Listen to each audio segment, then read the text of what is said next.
যোৰহাট লোকসভা সমষ্টিৰ সাংসদ তথা অসম প্ৰদেশ কংগ্ৰেছ কমিটিৰ সভাপতি গৌৰৱ গগৈয়ে অসমৰ স্বাভিমান কাজিৰঙা ৰাষ্ট্ৰীয় উদ্যানৰ সুৰক্ষা আৰু সংৰক্ষণৰ দাবীত ছবি অংকনৰ জৰিয়তে ৰূপায়ণ কৰাৰ প্ৰতিবাদী কাৰ্যসূচীত অংশগ্ৰহণ কৰি এনেদৰে মত প্ৰকাশ কৰে যে চৰকাৰে জনসাধাৰণৰ মাজত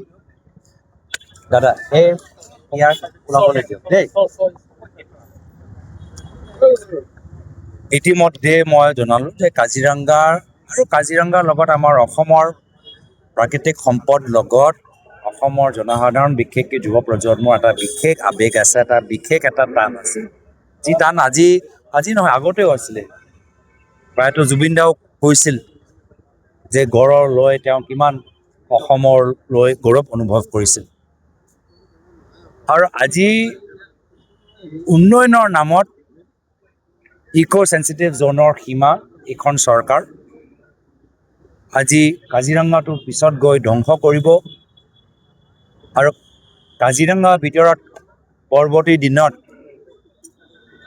নাজিৰা নেপালী খুঁটিত যি অৱস্থা হৈছে আজি তাৰিখত, পৰৱৰ্তী সময়ত এনেকুৱা এটা অৱস্থা হ'ব পাৰে, তাৰ প্ৰথম খোজ এইখন চৰকাৰে ইক' চেঞ্চিটিভ জ'নৰ সীমা কৰ্তন কৰি ল'বলৈ বিচাৰে।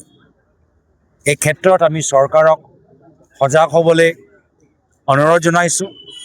জনসাধাৰণৰ লগত আলোচনা কৰক।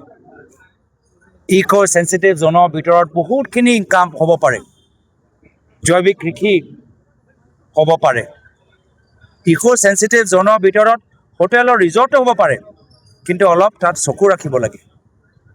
তো যিখিনি ৰেগুলেটেড এক্টিভিটিজ, যিখিনি পাৰ্মিটেড এক্টিভিটিজ, যিবোৰ কাম স্থানীয় ৰাইজ, এই অঞ্চলৰ ৰাইজবোৰ কৰিব পাৰে, সেইখিনি লৈ এটা অৰ্থনৈতিক উন্নয়নৰ এটা নীতি তৈয়াৰ কৰক।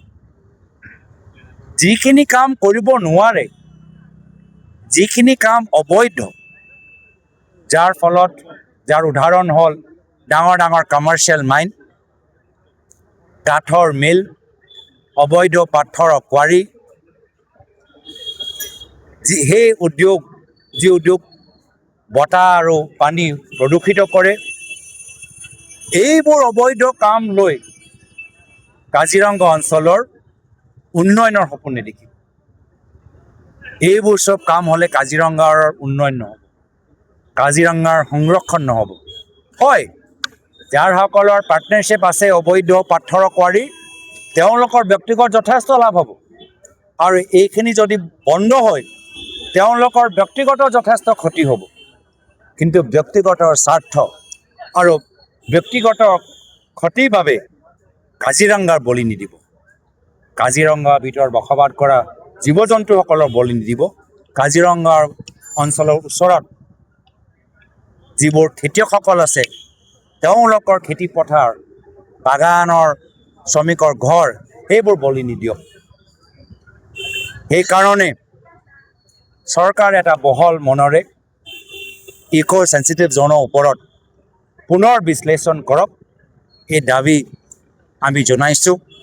ইয়াৰ আগতে আমি কহৰাত এটা প্ৰতিবাদী কাৰ্যসূচী গ্ৰহণ কৰিছিলোঁ। আজি যোৰহাটত নৱপ্ৰজন্মৰ লগত লৈ পেইণ্টিং আৰু আৰ্ট যোগেদি আমি নিজৰ আশা, আমি নিজৰ মনৰ কথাবোৰ আমি পেইণ্টিং আৰু আৰ্ট যোগেদি আজি আমি ব্যক্ত কৰিছোঁ।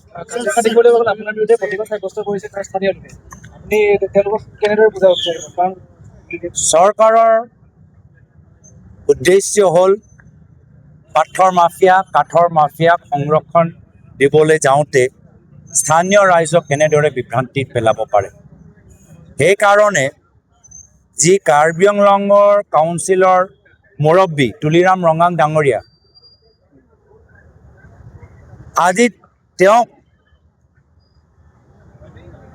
কাউন্সিলৰ ভিতৰত অবৈধ কাম বন্ধ কৰাতকৈ মুখ্যমন্ত্ৰী হিমন্ত বিশ্ব শৰ্মা ডাঙৰীয়া তেখেতক পৰ্যাৱৰণৰ প্ৰকৃতিৰ ডাঙৰ এক্সপাৰ্ট বিশ্লেষক হিচাপে স্বীকৃতি দিছে। এনচি হিলছ কাউন্সিলৰ যে চিফ দেৱলাল গাৰ্লোছা